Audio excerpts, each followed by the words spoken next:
Hello, everyone, and thank you for joining me today on Omega Tells Her Story.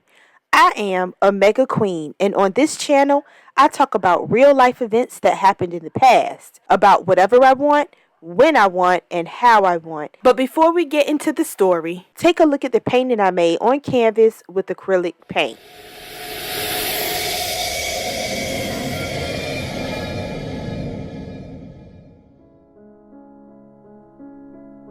This piece is an acrylic painting done on a 30 by 40 canvas of a large feline crouching down in the dark, getting ready to lap up some water.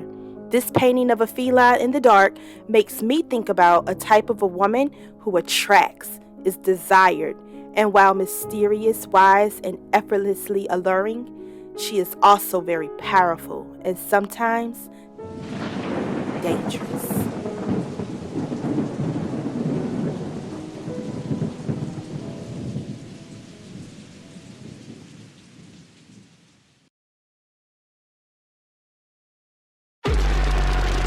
Do you want to hear a story?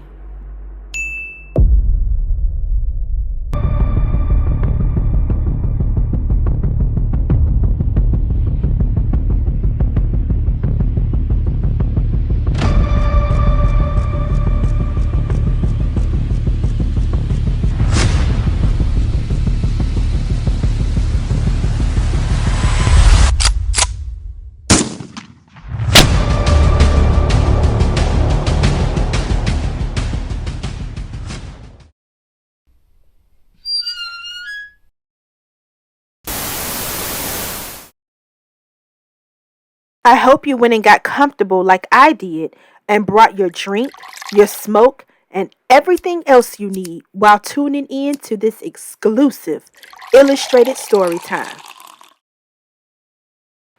So I left off from part one talking about my ex that I gave the name Victim.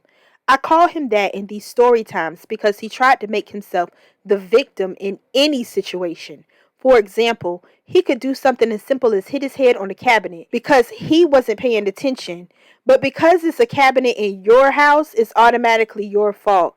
And he will argue with you and have a real attitude for an extended amount of time with you. I remember one time he was driving to pick me up from somewhere and did something on the road along the lines of running a red light or making an illegal turn or something, but it resulted in him getting pulled over by the police. Because he was on his way to me, he blamed me for him getting that ticket, and he remained very argumentative with a serious attitude for what seemed like forever. Anyway, this particular day, he was rushing out of the house and forgot his phone. A phone I did not know he had in his possession. So I picked it up, flipped it open because it was a flip phone, and pressed the home screen button on the front. To my surprise, the screen lit up. The phone was unlocked. I wasn't sure if it was my lucky day or doomsday, but this man was acting too weird for me to not go through his phone.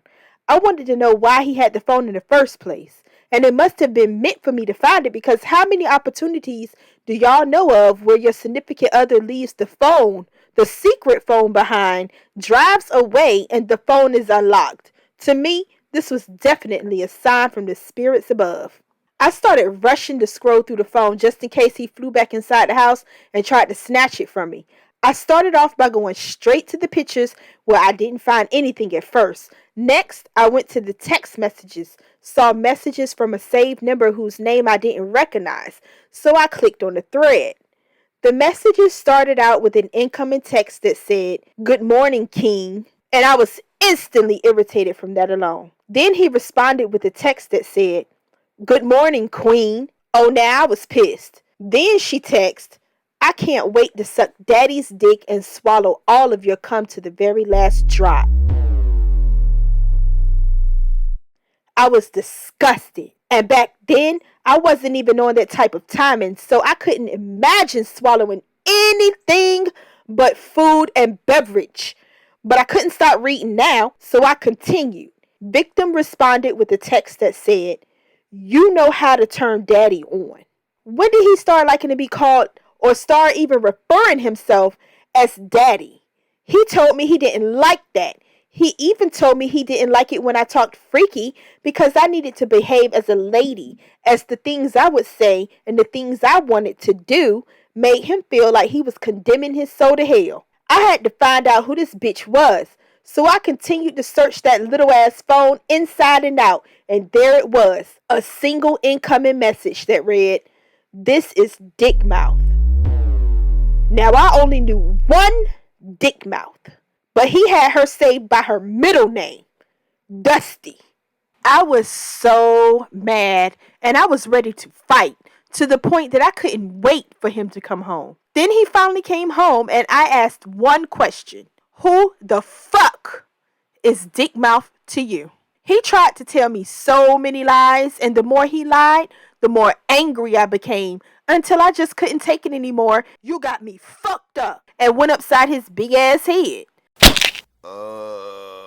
Afterwards, he ran out of the house and hid for a few weeks. And over time, he lied his way back in, and I gave him yet another chance. Y'all, I must have been really in love, but all that was just toxic and dumb. But I had to learn the hard way that the more I forgave that toxic shit, the more he acted up.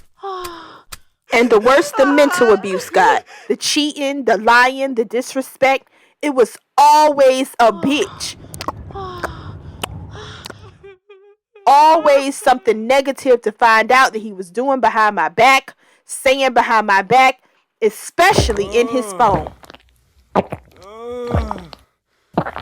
And I had to realize that this man not only did not love me and was holding on to me, but he also probably didn't even like me. Because ain't no way some of the things I've experienced in this one relationship people can do to the people that they claim they like, especially that they claim they love.